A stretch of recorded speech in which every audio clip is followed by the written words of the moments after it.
Hello friends, I am so glad you are here. Today's video is all about the Proverbs 31 woman.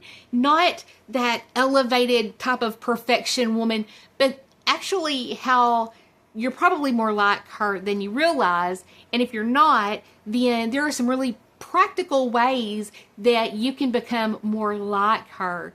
And they're not really that hard. So first, we're going to read over. I have my Bible here. I will leave a link for it in the description. It is the New King James Version. It's an interleaved Bible, so every other page is blank. I love this Bible.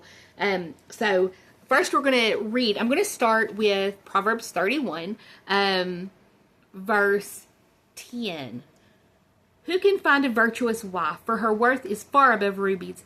The heart of her husband safely trusts her, so he will have no lack of gain. She does him good and not evil all the days of her life. So, the first thing that we know about the Proverbs 31 woman is that she loves her husband, she honors her husband, and she takes him into consideration whenever she's doing what she's doing.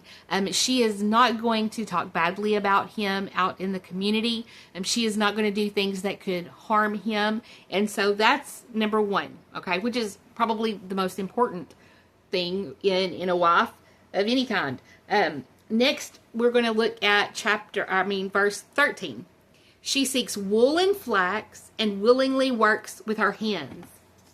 So, back then, wool and flax were primarily used for clothing, and then tapestries, I think is what it's called, what they call it. Yeah, like your bed linens, blankets, things to keep you warm.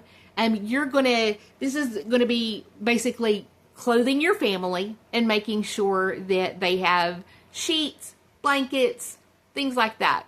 And so this is not above and beyond what you're capable of. Okay, you can, and maybe you don't sew your own family's clothing or spin your own wool or yarn or whatever, but you're providing for your family in that way. Okay, and so next, she is like the merchant ships. She brings her food from afar.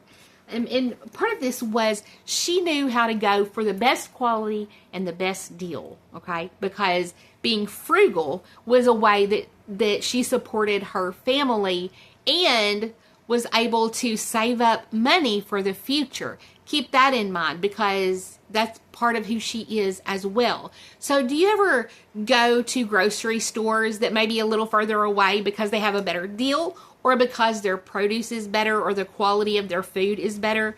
Whether you maybe spend a little more to get the best quality, or maybe you go a little further, or you pay attention to what it costs so that your dollars go the farthest. These are qualities of the Proverbs 31 woman. This is one of the ways that you take care of your family.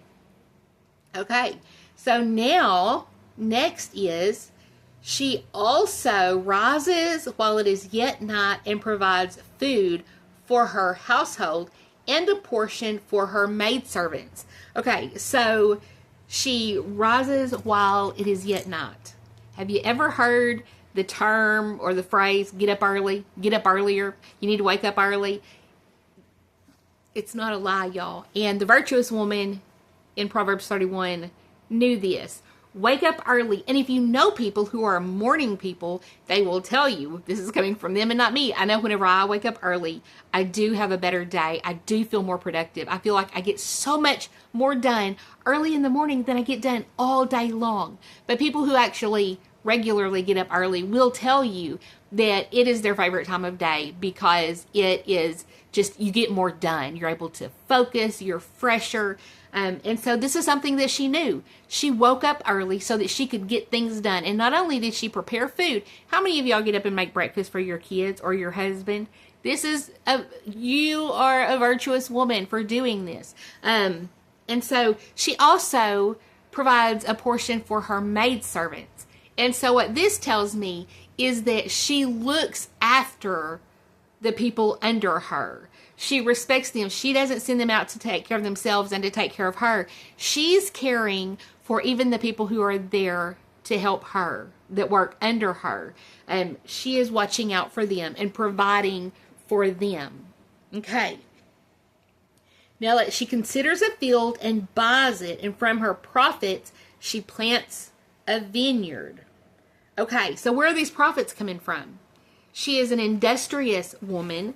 She is a smart woman. She is aware of how money works. She is working hard, okay?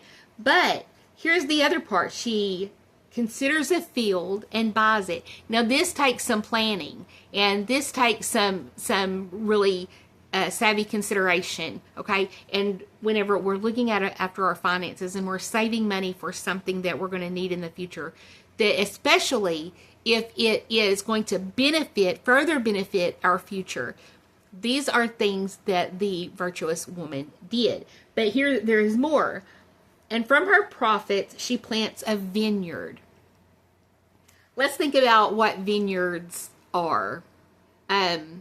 They provide a way back then for making wine, okay? And so what is wine? What do we think about wine? They're usually used in sacraments. They were used back then as part of worship. And so she is doing something that benefits the church, but also anytime you had land where something was planted, you were encouraged to leave some for the poor. And so by doing this, not only is she helping with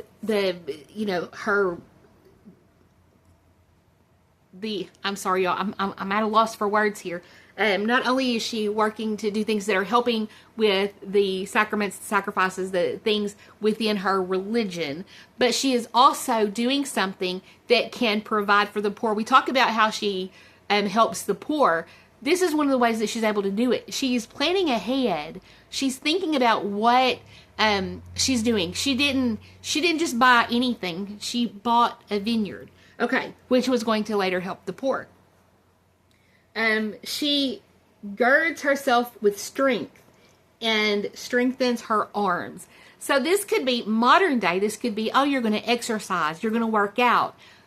But this could also mean hard work. She had a lot to do, and so she needed to be strong in order to do that. And so that's something, to keep in mind. Maybe you just need more hard work. You don't need to go to the gym. You just need to do more things that might be a little hard. Lift heavy things. I'm preaching to myself, y'all. Okay. And so then she perceives that her merchandise is good, and her lamp does not go out by night. And what this tells me is she, number one, is always prepared. And two, that she works until the job is done. She doesn't go to bed until the job is done.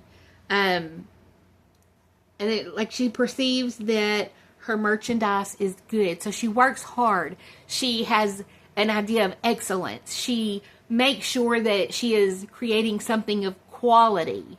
So keep that in mind as well. And again, what can she do? She can sell these things. She can save money. And what does she do with that money? So here we go. Again, she perceives that her merchandise is good and her lamp does not go out by night. She stretches out her hands to the distaff, and her hand holds the spindle. She extends her hand to the poor. Yes, she reaches out her hands to the needy. She is not afraid She is not afraid of snow for her household. She's not afraid of snow for her household, for her household is clothed with scarlet. So she's reaching out to the poor. She's helping the poor, whether it's in the money that she is making or if it's from the vineyard that she is letting the poor glean. That's what they call it. And then she knows she takes care of her family. They are well clothed. Do you clothe your family? You may not make the coat, but do you buy the coat? Do you make sure that your kids have warm socks and shoes? She makes tapestry for herself. Her clothing is fine linen and purple. Her husband is known in the gates when he sits among the elders of the land. She makes linen garments and sells them and supplies sashes for the merchants. Strength and honor are her clothing. She shall rejoice in time to come. She opens her mouth with wisdom, and on her tongue is the law of kindness. She watches over the ways of her household. This could mean taking your kids to church, reading the Bible, making sure that your kids are reading the Bible. And she does not eat the bread of idleness. She is not a gossip. She stays busy. If there's something to be done, she does it. Her children rise up and call her blessed, her husband also, and he praises her. And then we have the end about how just wonderful she is. And everyone loves her. But it says, give her of the fruit of her hands, and let her own works praise her in the gates. So she is a woman of excellence, of quality, of hard work. She takes care of her family. She takes care of them physically, mentally, and spiritually. She lifts them up. She lifts her husband up.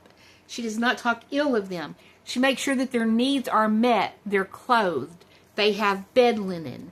And she takes care of the poor. She takes care of those beneath her, that work under her. So these are all qualities that we can easily have. But what I did was I created a schedule, and I won't go over it, line by line, but it's basically you get up early, you feed your family, you make sure they have clothes. It could be, doing laundry. It doesn't have to be buying clothes all the time or making clothes. It can be just doing the laundry, making sure that their clothes are clean. And that's one way, y'all, that if you've ever, like on the scrub board or whatever you call it, that's probably how she had strong arms as well.